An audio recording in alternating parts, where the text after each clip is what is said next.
Bonjour à tous, bonjour à toutes. Je suis très heureux de vous retrouver. Pour certains d'entre vous, vous me connaissez déjà. Nous avons peut-être fait soit un voyage, soit une croisière, même plus particulièrement.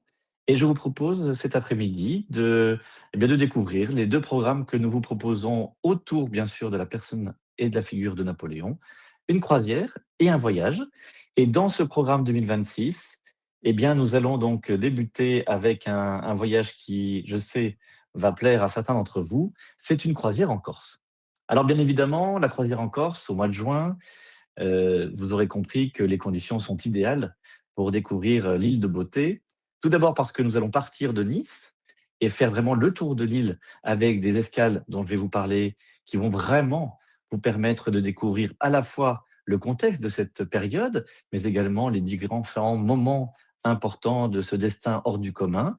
Et nous allons bien évidemment donc, croiser au large d'Ajaccio. Nous allons nous faire une belle escale, ensuite Bonifacio, Porto Vecchio en passant par les îles Lavezzi et ensuite Bastia et en passant le Cap Corse. En allant à l'île Rousse, nous repartirons en direction de Nice. Donc c'est un très beau programme de 8 jours et 7 nuits que nous ferons à bord de la Belle des Océans, qui est un navire dans lequel d'ailleurs j'ai déjà navigué, navire de petite taille, assez chaleureux, convivial, 65 cabines pour 130 passagers maximum et surtout des conditions optimum, comme vous l'aurez constaté dans les différents visuels qui vous sont proposés avec le pont Soleil, l'espace fitness, la piscine et surtout donc cet ensemble à la fois de cabines et d'éléments, puisque nous avons des cabines, cabine horizon, sur le pont 3, pont 4 et 5, adaptées évidemment aux besoins et aux envies de chacun.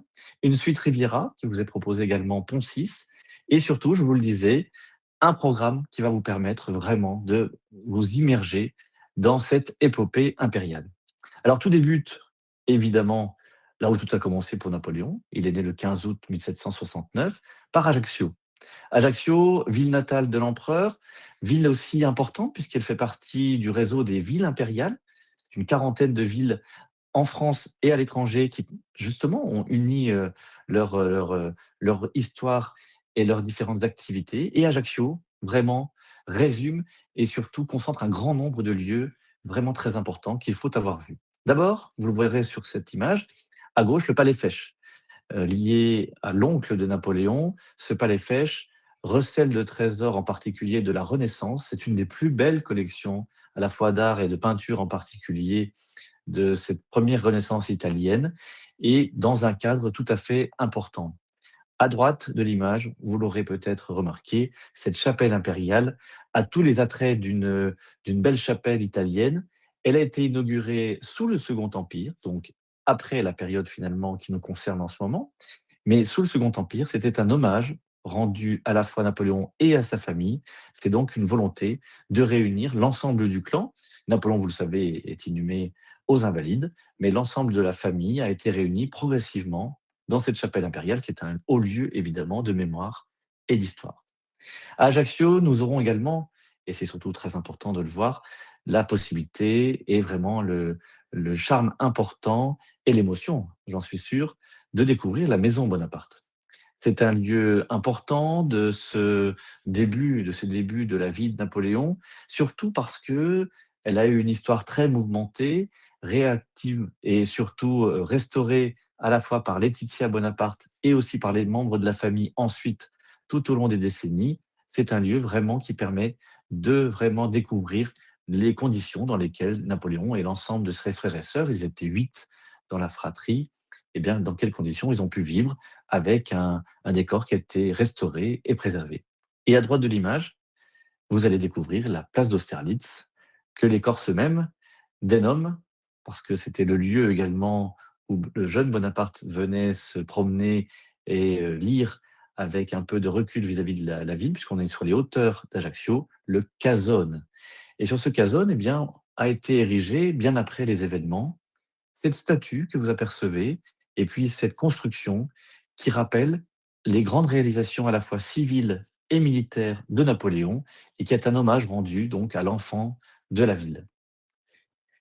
Cette maison natale dont je vous en parlais tout à l'heure, c'est aussi l'occasion, nous en parlerons, de voir ses évolutions, de voir aussi le sens à la fois social, familial et plus largement également insulaire. Comment cette maison s'est inscrite dans la tradition et surtout comment Napoléon l'apercevait et comment il en a parlé ensuite. Là, vous voyez une image, qui date des débuts du 19e siècle et qui montre dans quelles conditions tout cela s'est déroulé. Après Ajaccio, qui sera une étape très importante évidemment de ce tour de Corse, nous allons faire escale à Bonifacio. C'est un lieu tout à fait remarquable. D'abord parce que par sa situation, nous sommes au sud de l'île de Corse. Nous allons découvrir bien évidemment les îles Lavezzi au large, et puis ce promontoire, cette citadelle qui a été érigée euh, à travers les siècles, depuis le haut Moyen Âge, et qui est un promontoire important pour découvrir, bien sûr, ces rochers et ces différents aménagements paysagers qui ont été faits à travers les siècles. Et c'est un lieu tout à fait important, non seulement, bien évidemment, pour les Corses eux-mêmes, et en particulier, puisque c'est le thème qui nous réunit, pour Napoléon. Il y est venu en particulier à différentes reprises, et en 1793, c'est d'Ajaccio dont il part, puis surtout de Bonifacio, qu'il prépare la première expédition militaire en direction de la Sardaigne. Un échec assez important, mais peut-être pour plein de raisons que nous évoquerons sur place. Et surtout, il y a des signes, des importantes marques de cette histoire qui sont encore présentes et qui sont encore visibles à la citadelle de Bonifacio. Et nous verrons en particulier la fameuse rue des deux empereurs, où face à face se trouvent deux maisons, l'une qui avait été occupée par Charles Quint et de l'autre, celle qu'occupa donc Bonaparte avant de se lancer en 1793, comme je le disais, sur cette expédition. Donc c'est un lieu vraiment tout à fait remarquable et vous allez voir, c'est un lieu très couru également, bien évidemment, des touristes. Donc là, nous sommes dans la bonne période, en juin, avant que tout cela soit vraiment occupé comme on l'imagine.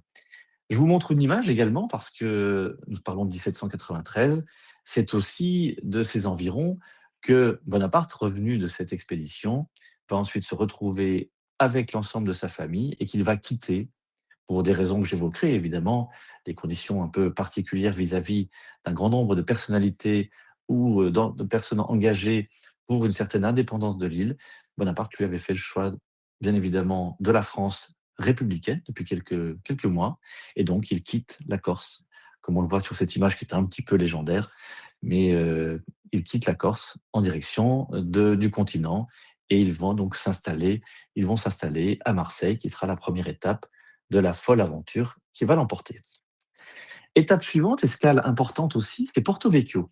Porto Vecchio, c'est un port très intéressant qui a également une grande histoire à travers les âges et qui surtout va nous permettre de découvrir l'intérieur du pays. Parce qu'à partir de cette escale, nous allons pouvoir admirer les aiguilles de Bavella.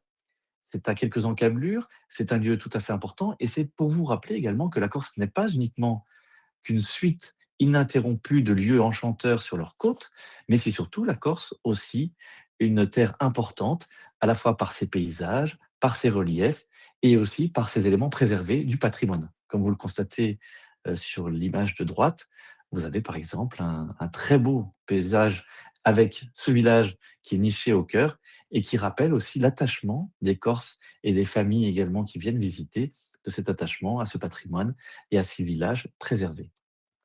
C'est aussi dans ces conditions que le jeune Bonaparte, alors qu'il n'a encore que 9 ans et demi, va quitter donc la Corse sur une des côtes, mais après avoir fait ses adieux aux membres de sa famille, en particulier à Porto-Vec, eh bien qu'il va faire ses adieux pour partir en direction de l'école d'Autun, dans un premier temps, et ensuite l'école royale militaire de Brienne, qui sera la première étape vers son épopée. Bastia, nous sommes maintenant au nord de l'île, après avoir fait donc cette étape par Porto Vecchio à l'est, sur la partie donc orientale. Là, Bastia, ça va être également l'occasion de découvrir l'autre grand phare finalement, à la fois culturel et puis également paysager de l'île. Après Ajaccio, nous irons à Bastia pour découvrir comment ce port très important a pu avoir un héritage génois qui a marqué à la fois son architecture, son urbanisme et puis ses habitudes. Et puis à droite, vous le voyez, ce musée de Bastia qui comporte un grand nombre de collections, en particulier du Premier et du Second Empire, comme on le voit sur l'image, et qui montre que l'héritage napoléonien est très prégnant également sur cette ville de Corse. Bastia, c'est aussi l'occasion de découvrir, on la verra, cette très belle statue qui avait été érigée par un sculpteur italien et qui est toujours aujourd'hui visible et que nous aurons l'occasion également de rappeler sur place. Étape suivante, Et non des moindres, c'est l'île Rousse. De la même manière que Porto Vecchio, à l'île Rousse, nous aurons l'occasion bien sûr de voir les environs de cette escale intéressante, mais aussi de s'engager sur une excursion qui va nous conduire à Corté, où à Corté, nous allons découvrir 2 lieux très importants. D'abord, le lieu de naissance, la maison natale du frère aîné de Napoléon, puisque je vous rappelle, Napoléon était le deuxième de cette fratrie de 8. Son frère aîné, Joseph, était né à Corté, alors que le reste de la famille naîtra, vous le savez sans doute, à Ajaccio. Donc Joseph, sa maison natale a été préservée.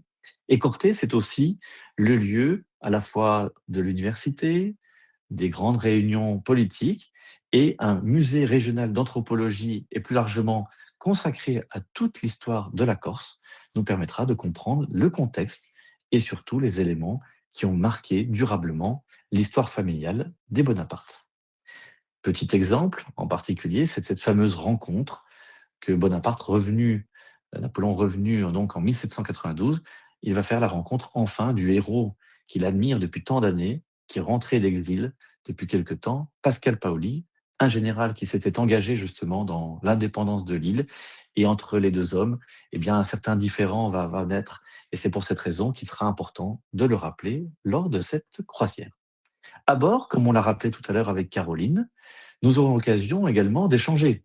Alors, non seulement dans le contexte, bien sûr, des conférences que je viens de vous présenter et que je vais vous rappeler ici et que je vous montre ici dans cette image, mais aussi de manière plus informelle, au cours des excursions. Je ferai des interventions également pour certains d'entre vous lorsqu'il y aura des questions. Et puis, on pourra se retrouver en petits groupes pour évoquer tel ou tel élément. Bref, c'est aussi une passion que nous allons bien sûr partager. Et ce programme de conférence est là aussi pour vous permettre d'aller plus loin dans un certain nombre de questions. Premier élément, première conférence qui vous sera proposée, la Corse et les Bonaparte. Comment expliquer notre beau programme sans avoir des bases importantes? Rassurez-vous, tout à fait accessible, mais ça permet justement de rappeler, pour ceux qui le connaissent déjà, eh bien, les éléments importants, et pour ceux qui le découvrent, eh bien, c'est une façon aussi de se retrouver dans une immersion de cette histoire et qui rappelle les enjeux et puis également les traditions qui ont marqué les Corses vis-à-vis des familles Bonaparte et inversement. Nous aurons l'occasion également, vous le voyez sur la partie droite, dans ce contexte-là, d'évoquer et de faire le portrait de Laetitia, celle qui, bien évidemment, mère de Napoléon, celle qui a également été au cœur même de ce dispositif. C'était vraiment la cheville ouvrière, celle qui était la, la- la matrice dans tous les sens du terme de ce clan qui va donc ensuite s'engager dans la formidable épopée continentale et donc européenne. Laetitia, c'est un personnage particulier, une belle biographie vient de sortir, mais donc parmi ces différentes découvertes qui ont été faites, je vous évoquerai cette figure à laquelle, bien sûr, Napoléon a été si attaché et dont les relations étaient parfois un peu conflictuelles, mais toujours très affectives. 2 autres conférences nous permettront également d'évoquer Napoléon dans ce contexte. D'abord, Napoléon et les îles, évidemment, puisque tout commence sur une île, la Corse, comme nous le rappelons depuis tout à l'heure, et tout s'achève sur une île, à Sainte-Hélène. Et entre-temps, il y aura eu un grand nombre d'étapes qui seront passées par des îles. La Sardaigne, je vous en ai parlé tout à l'heure, mais également l'île de Malte, en route vers l'Égypte en 1798, étape très importante également dans sa carrière. Et puis à différentes reprises, le sacre et le couronnement se déroulent où? Sur une île, l'île de la Cité, parce que Notre-Dame est sur l'île de la Cité à Paris. Et la paix qui va être ensuite signée en 1807 avec le tsar Alexandre, c'est sur une île provisoire, c'est vrai, sur le radeau de Tilsit, que tout cela va être signé. Et puis ensuite, nous évoquerons d'autres îles que vous connaissez peut-être. L'île Lobo, là on est sur le bras d'un fleuve que vous connaissez, le Danube. Donc nous évoquerons dans cette conférence cet événement important, la préparation des armées avant la bataille de Wagram. Et puis ensuite, trois îles pour terminer donc par Sainte-Hélène, trois îles, l'île d'Elbe, lieu de la première partie de cet exil qui va ensuite conduire Napoléon jusqu'à Sainte-Hélène. Donc l'île d'Elbe, au large entre la Corse et l'Italie. Puis l'île d'Aix, après la défaite de Waterloo, Napoléon s'installe pendant une semaine à l'île d'Aix. Donc là, on est au large de La Rochelle. Donc j'évoquerai également ce caractère d'insularité. Et pour terminer, donc je le disais, Sainte-Hélène, où Napoléon va passer près de 1973 jours avant de s'éteindre le 5 mai 1821. Et pour terminer, parce qu'il faut faire aussi une sorte de bilan du personnage, de ses zones d'ombre et aussi bien sûr de ses réussites, eh bien, on va le faire à travers les portraits. Napoléon, c'est un personnage qui a connu 100 visages, c'est-à-dire les artistes, les sculpteurs, tous, également les écrivains, ont tracé un portrait de Napoléon très changeant, très différent. Pour quelle raison? D'abord parce que la photographie n'existait pas et puis aussi parce que chacun avait son interprétation d'un personnage qui a marqué durablement, évidemment, l'histoire. Voilà pour donc la Corse, voilà pour les différentes conférences et puis surtout les différents échanges que nous aurons ensemble. Deuxième important, circuit que nous vous proposons, après celui du mois de juin en Corse, c'est un circuit en Europe centrale qui va concerner l'épopée impériale du 13 au 21 octobre. Pendant 9 jours et 8 nuits, vous aurez constaté donc dans le programme qui vous est proposé que par l'avion, nous allons donc, atterrir à Vienne. Ensuite, nous atteindrons Austerlitz, puis Prague, Weimar, Leipzig, Dresde et nous arrêterons donc notre belle expédition par Mayence où à différentes reprises, vous allez le constater, les éléments napoléoniens sont très importants. Pour débuter, évidemment, je vous présente d'abord vos hôtels, puisque à la différence tout à l'heure de cette croisière, là, ici, nous sommes dans un circuit terrestre, donc un grand nombre d'hôtels ont été choisis pour leur confort, mais également pour leur sens vis-à-vis de ce beau programme à la fois patrimonial et historique. Et donc, la plupart des hôtels sont choisis également dans cette optique-là. À Vienne, première grande étape, Vienne, c'est une capitale impériale dans tous les sens du terme. Elle est impériale, j'imagine vous le savez, mais pour les Habsbourg, qui ont occupé Vienne et qui ont été vraiment les éléments importants de ce foisonnement culturel et historique. Nous découvrirons par exemple le palais impérial de la Hofburg, où se trouve un grand nombre de trésors conservés, bien évidemment, et présentés, exposés. Et puis surtout le château de Schönbrunn, que chacun d'entre vous connaît évidemment. Tout d'abord pour le lien avec, Marie-Antoinette, qui a fait une grande partie de sa jeunesse, et surtout pour Sissi, que tout le monde connaît. Mais Napoléon a été à Vienne à 2 reprises, en 1805, avant justement de se lancer dans cette campagne militaire importante qui avait déjà débuté depuis un moment, mais avant de se lancer en particulier vers, la bataille d'Austerlitz. Et puis aussi en 1809, je le disais, dans le contexte de différents combats, en particulier ceux de Wagram. Je vous présente ici notamment le tableau que représente le peintre Gros de la présentation des clés de la ville à Napoléon, une ville qui va être donc soumise. Et il y a un lien évidemment plus large, puisque vous le savez sans doute, à partir de 1809, Napoléon, cherchant à épouser une nouvelle princesse, eh bien, fera le choix d'une archiduchesse d'Autriche, qui lui apportera donc cet héritier tant attendu pour la dynastie des Napoléons. Et cette dynastie Bonaparte, eh bien, ce sera donc un franco-autrichien qui va en naître. Et cet enfant, le petit roi de Rome, devenu ensuite duc de Reichstadt, finira ses jours justement à Schönbrunn. Donc nous évoquerons évidemment aussi le lien du père et du fils. Austerlitz, je vous en ai parlé, c'est une des étapes très importantes qui va nous conduire dans un voyage qui va commémorer et rassembler aussi, réunir un grand nombre d'éléments historiques. Austerlitz, c'est la victoire décisive de Napoléon en 1805. Le 2 décembre, il se prépare dans les environs et puis ensuite, et bien ensuite Napoléon se retrouve dans ce lieu très important. Aujourd'hui, nous allons donc découvrir non seulement le champ de bataille, on va le voir tout à l'heure, mais aussi 2 lieux très importants. D'abord, le château d'une ville qui aujourd'hui ne s'appelle plus avec cette consonance autrichienne ou du moins germanique, mais qui s'appelle tout simplement Slavkov, parce que nous sommes en République tchèque et que cette République tchèque a repris donc cette appellation tchèque, comme son nom l'indique. Et puis le mémorial de la paix, donc le château que vous verrez qui appartenait d'ailleurs au prince Kaunitz, et puis le mémorial de la paix qui a été érigé en souvenir justement des combats terribles qui ont eu lieu et de cette bataille des 3 empereurs, qui était un élément aussi marquant de cette histoire européenne. Nous verrons donc ce champ de bataille. Je vous raconterai à la fois les éléments de stratégie et puis pour les éléments aussi qui vous intéressent peut-être davantage de patrimoine. Nous verrons les différents lieux commémoratifs, comment ce champ de bataille a pu être utilisé à travers les époques comme un lieu de mémoire.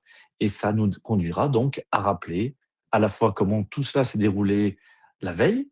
On voit ici le tableau que le peintre Lejeune représente Napoléon, entouré d'ailleurs de ses espions et de ses différents indicateurs. Donc je rappellerai aussi le contexte, comment se déroule une bataille à l'époque, comment ça se prépare, et puis surtout bien les conséquences, c'est-à-dire la bataille elle-même, le 2 décembre 1805, avec ce tableau que je décrypterai pour vous et on comprendra comment ensuite l'image a permis justement de diffuser la communication que Napoléon voulait donner de cette bataille, qui est un élément très important également de sa stratégie avant la diplomatie qui va suivre.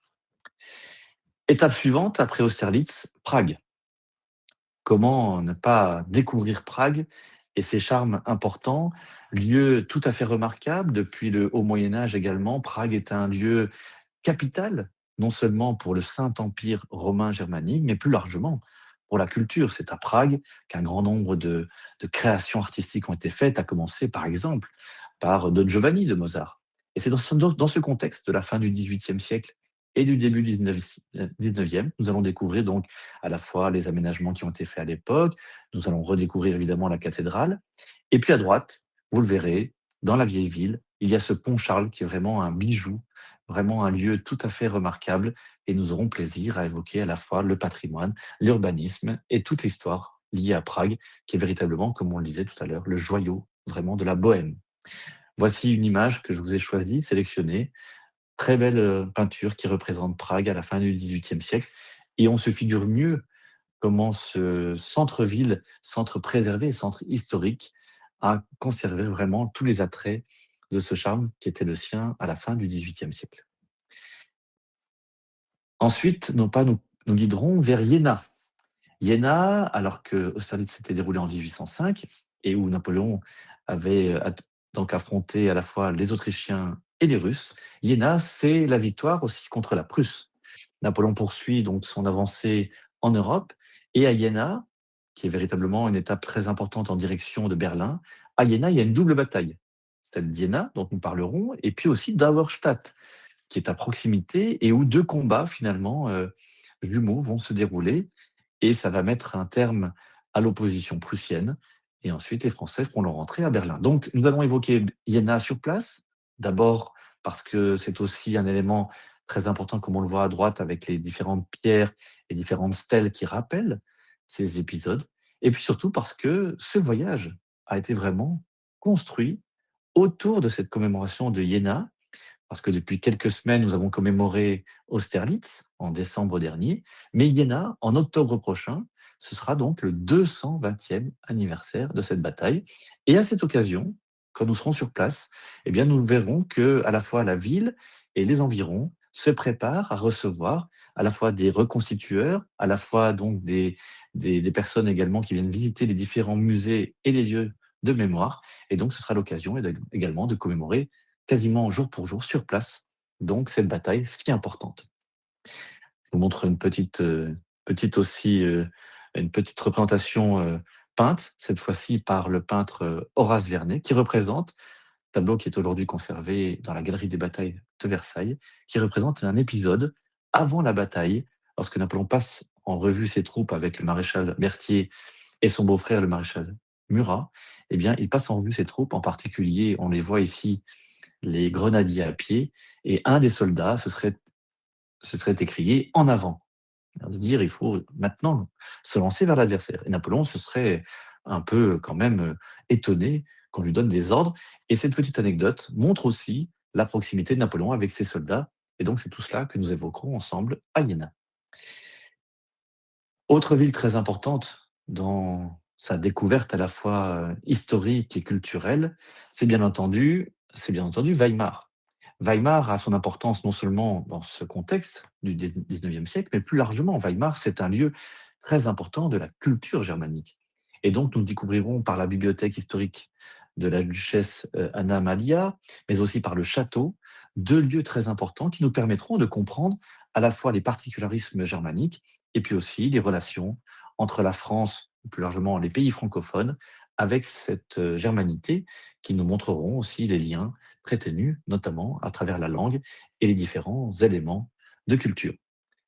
Petit clin d'œil de toute façon, puisque c'est le thème aussi de ce beau voyage, nous raconterons aussi comment tout cela s'est déroulé à l'époque et comment Napoléon, par exemple, avait fait plier la ville de Weimar qui avait présenté les armes et qui était une des étapes importantes de cette campagne. Et puis, un petit bond en avant, 7 ans après la bataille d'Iéna, ce sera l'occasion également, en 1813, d'évoquer Leipzig. Pendant cette année 2026, Les Allemands sont bien évidemment au cœur de ces différentes reconstitutions, des différentes communications, par exemple universitaires qui seront faites. Et donc à Leipzig, nous allons découvrir un grand nombre de lieux marqués également par une bataille importante d'octobre 1813. Et en particulier, nous allons découvrir 2 éléments importants. D'abord, le monument de la bataille des nations qui sera érigé un peu plus tard et qui est un monument tout à fait spectaculaire. C'est un monument qui a été érigé, de manière très importante et qui doit conserver les restes des soldats décédés sur le lieu, et donc nous allons, en découvrir tous les trésors et tous les secrets. Et puis à côté, ce musée de la bataille des nations, c'est ainsi qu'avait été appelée cette bataille qui avait mis aux prises un grand nombre de soldats venus de différents horizons. Et donc ce musée qui se trouve au pied de ce monument dont on a parlé tout à l'heure, eh bien ce musée permettra également d'aller plus loin, de découvrir un grand nombre d'objets et d'éléments qui permettront de mieux comprendre. Je vous montre juste aussi encore un tableau qui représente Napoléon avec le maréchal Poniatowski, qui était le seul maréchal d'origine étrangère qui faisait partie de la Grande Armée. Et je vous le présente parce que nous sommes ici dans ce tableau justement à Leipzig, et que le maréchal Poniatowski, qui fait la gloire également des Polonais, Poniatowski va mourir pendant cette bataille, et nous évoquerons également les conséquences de cette défaite française à l'époque. Autre bataille, mais cette fois-ci une victoire du côté de Napoléon, c'est Dresde. Dresde, vous la connaissez évidemment, tout d'abord pour ses différentes, cultures, pour ses différents éléments, liés à son artisanat. Dresde, c'est aussi une fleur importante, un fleuron de l'art baroque et des douceurs de l'Elbe, qui est vraiment le fleuve à proximité. Donc nous découvrirons l'église Notre-Dame de Dresde, le Semperoper, qui est aussi un lieu très important, qui, je vous le rappelle, dans des événements plus contemporains, ceux-là, ont été préservés. Dresde a connu des grands bombardements pendant la Seconde Guerre mondiale, et nous verrons donc les éléments qui ont été préservés, dans quelles conditions, et ça permettra également de voir comment cette ville a été marquante aussi dans la période napoléonienne. Et je vous montre ici une des chevauchées, une des grandes charges de cavalerie qui a eu lieu donc toujours dans cette année 1813. Enfin, dernière étape de notre voyage, Mayence, qui est un centre stratégique napoléonien très important. C'est là qu'à différentes reprises, les armées se sont préparées ou au contraire, se sont reposées après les combats. Nous verrons et nous découvrirons la citadelle, la cathédrale, bref, les éléments importants de cette ville, qui est vraiment tout à fait remarquable, comme vous l'aurez constaté. Et c'est à Mayence, je vous le disais, que les armées, d'un camp ou de l'autre, se sont retrouvées à différentes reprises. Donc c'est vraiment un nœud très important, à la fois stratégique et militaire. Comme tout à l'heure à bord, du navire pour la croisière, nous aurons l'occasion d'évoquer dans des conférences 3 thématiques cette fois-ci. D'abord, Napoléon et l'Europe. L'image qui est au centre vous le rappelle. Napoléon et l'Europe, c'est un enjeu important. Comment s'est-il, comporté? Quelles ont été les relations avec ses alliés et les voisins de manière générale? Quel était le regard qu'il portait sur l'Europe? Était-ce une Europe un peu rêvée ou au contraire, bien plus réelle? Donc ce sera une conférence aussi intéressante dans un premier temps pour jeter les bases de notre beau voyage. Puis ensuite, nous évoquerons un personnage que même les spécialistes connaissent peut-être moins. On aurait pu évoquer plein d'autres personnages, et puis de toute façon, les personnalités de cette époque, femmes et hommes confondus, seront intéressants de rappeler au fil, bien évidemment, de notre voyage. Mais j'ai choisi de vous présenter un personnage tout à fait passionnant, qui est le général Thiard. J'avais retrouvé ses mémoires, qui avaient été peu lues à son époque, au moment où elles étaient parues, et donc j'ai réédité les mémoires de ce personnage tout à fait remarquable. Il a été général, donc c'est un militaire. Il a été également diplomate et chambellan, donc il avait un rôle très important à la cour et dans la diplomatie, et surtout il était espion de Napoléon. Et pour tous ces éléments, eh bien, c'est un destin tout à fait incroyable que je vais avoir le plaisir de vous faire découvrir, et je crois même que pour les spécialistes, ça va être également, une découverte intéressante. Et enfin, pour terminer, dernière conférence, et non des moindres, parce que nous avons évoqué Austerlitz, eh bien, j'évoquerai avec vous et je rappellerai en quoi Austerlitz a été marquante à la fois pour notre culture en France, dans les éléments aussi d'architecture, et pour Paris. Vous le savez sans doute, évidemment, nous rappellerons par exemple la création de la Madeleine, nous évoquerons les 2 arcs de triomphe, arc du Carrousel et arc bien sûr de l'Étoile, et je terminerai bien évidemment, parce qu'on ne pourrait pas faire autrement, par évoquer la fameuse place Vendôme, dont la colonne éponyme, vous le savez, a été réalisée à partir du bronze des canons qui ont été pris justement à Austerlitz. Donc Austerlitz, véritablement, est au cœur même de notre quotidien et donc l'importance d'Austerlitz symbolique, mais également dans ses constructions, sera évoquée à travers cette conférence. Je vous remercie beaucoup de votre attention. Au revoir à tous.